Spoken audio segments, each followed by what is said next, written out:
Well, many blessings to everyone. I hope that everybody is doing really well. I am so glad to be finally connecting. I'm so sorry that I have been off the grid. I'm sure that for most of you who are on the channel, you know that Luna and I were away uh, hosting the emergence uh, retreat. What an amazing experience that was. It was just truly amazing. And honestly, I have found myself with difficulties trying to come back to assimilate, excuse me, to assimilate the grounding energy here, coming back from such a sacred space. And such sacred time being with the elements and the emergence initiation for the participants as well as for ourselves was really incredible. And you can never really underestimate whenever we go through one of these initiations, participate in a retreat, not really fully knowing the depth of the impact of the transformation, of the shifts, of the everything, the release, the purification that takes place.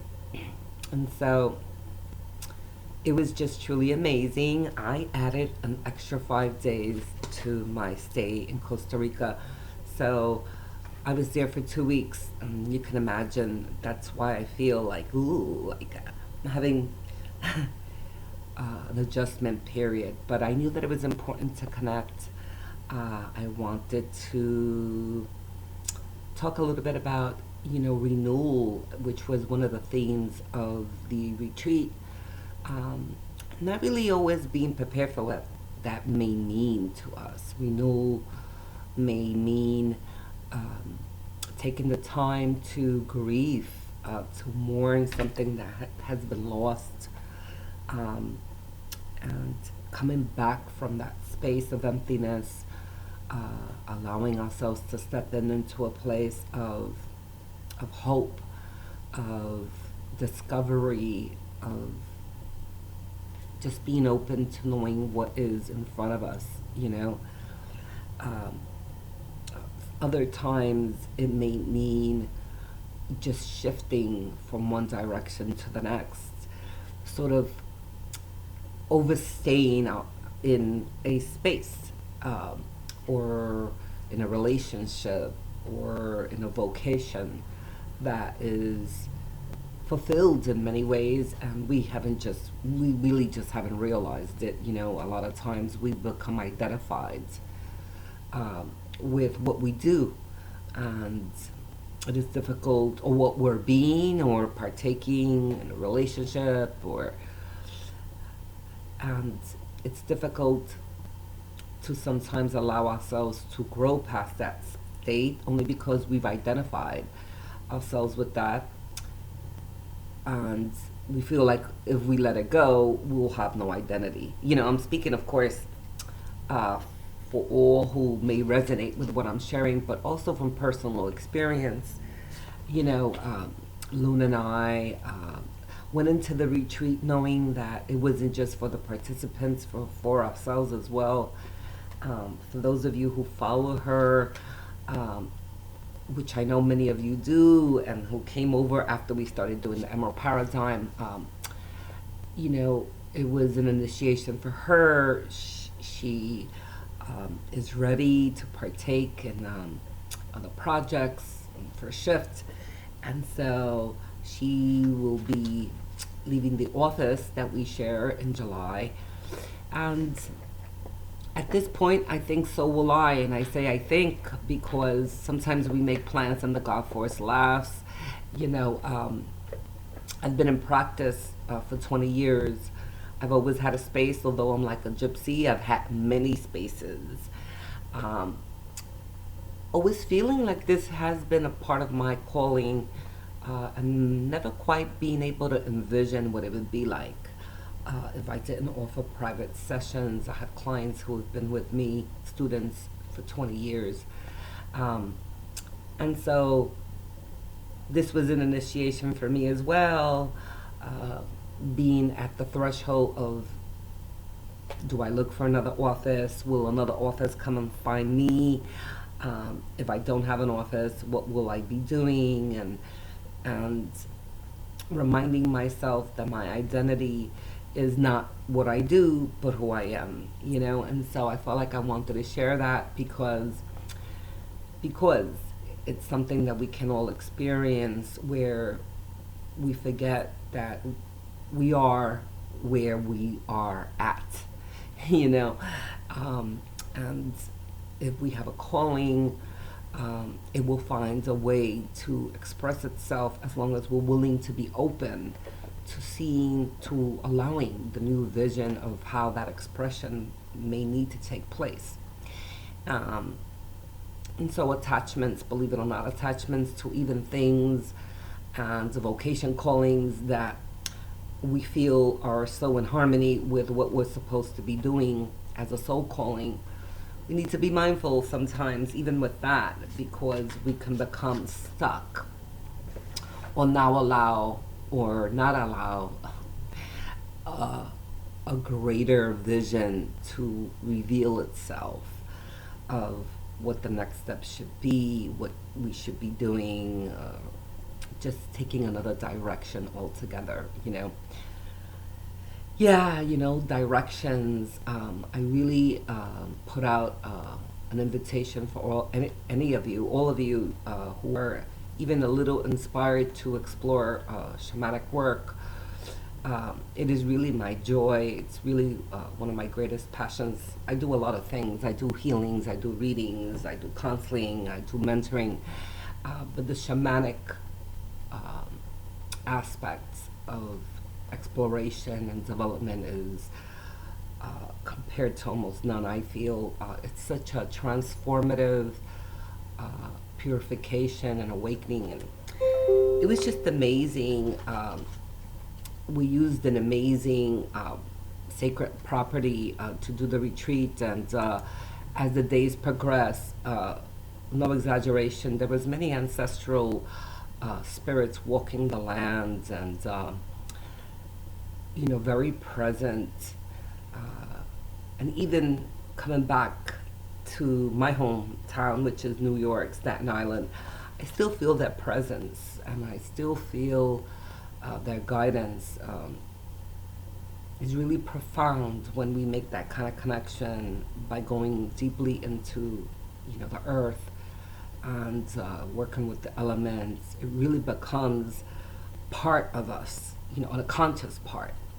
And so I highly recommend that if you have a calling to do shamanic work, to pursue it. It's really a transformative experience, and I'm trying to still figure out how I can do that.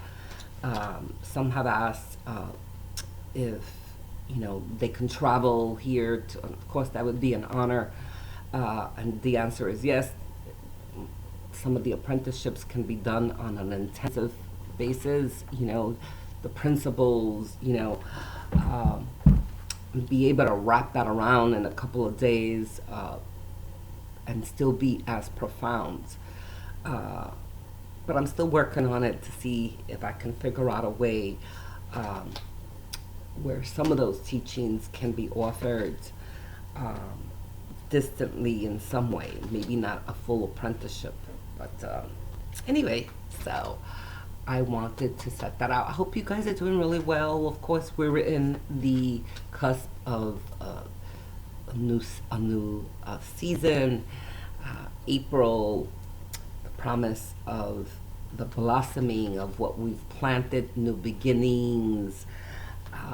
I am sitting with the Psychic Tarot, inspired to pull some cards. You know, I don't ever want to just do these YouTube videos on this channel just for the psychic reading, although they can provide a lot of insight, I know. But it's more about the offering of an insight, of a word, of an inspiration, I hope, that can be of assistance. Um, and of course, the readings, if we're open, are helpful as well to receive guidance. But I just want to share that as well because my goal is to be more expansive in the sharing of in the channel. But we will pick some cards, always taking that breath, releasing any debris, any blockages, anything that may interfere from the messages that the Oracle may have for us today. I am feeling ready. And here we go. A temptation card. You know, this is doubt. Not being sure of something, allowing negative thoughts to enter into our space, perhaps. Not feeling good about ourselves, questioning ourselves, doubting ourselves, maybe not feeling worthy, sabotage, you know. And so a caution card, if you are, you know, in the midst of making a decision or a change that is going to take you in a beautiful new direction, and yet you find yourself having negative thoughts or doubts about it, being skeptical, you know, let it all go. The soul, the higher self, never speaks to us in that fashion, in a place of fear. By the way, readers, seers, psychics, anyone who starts speaking or delivering a message from a negative perspective, you should get up and run, because it does not come from a light space, you know, from a high energy love and light space. And this applies also to your consciousness. If you find yourself having negative thoughts, it is not your higher self. It is your lower self. It is something that needs to be healed, something that needs to be reconciled with, or not feeling worthy enough to love yourself enough, to believe in yourself enough, you know. And so it is a warning card, caution card, that if, you know, you're having negative thoughts, if you're feeling afraid, to call upon the angels, to do a self-love meditation, and to really embrace yourself, and to trust in the process of change, of evolution, of growth, of rebirth, and knowing that the only way that that can truly be possible is through change, through growth. Yes. And making changes in our lives, and that's okay, even though it could be scary. It's more than okay to make changes. Yes. So interesting.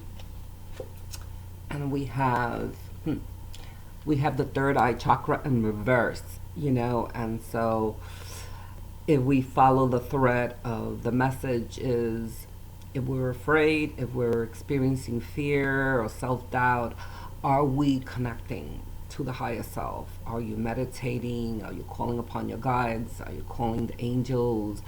Are you creating a nurturing space that is going to fortify and support your intentions and goals?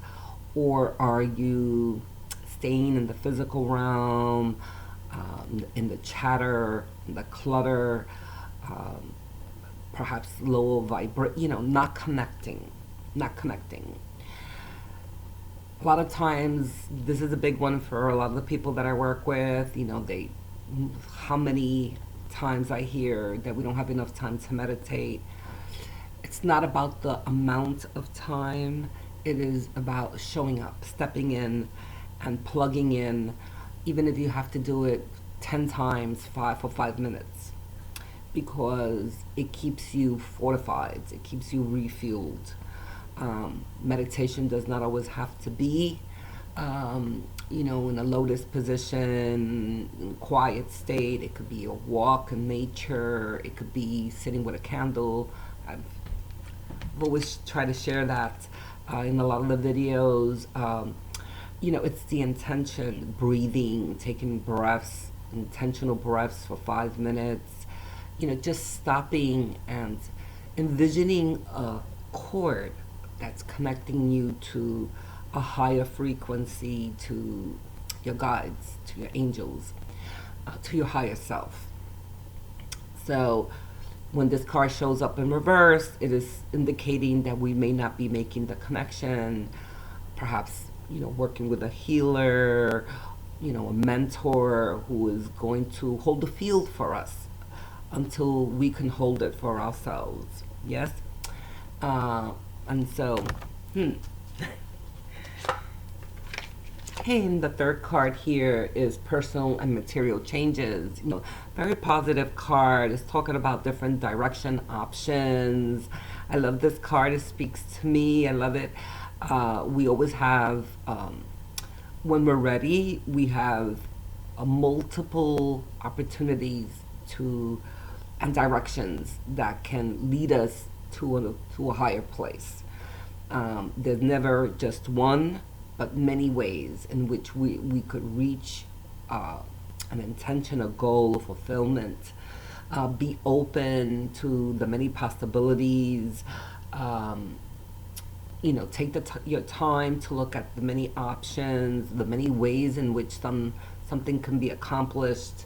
And richness. The card is indicating, a very positive field of opportunities. And so perhaps some of you are in a pause state right now.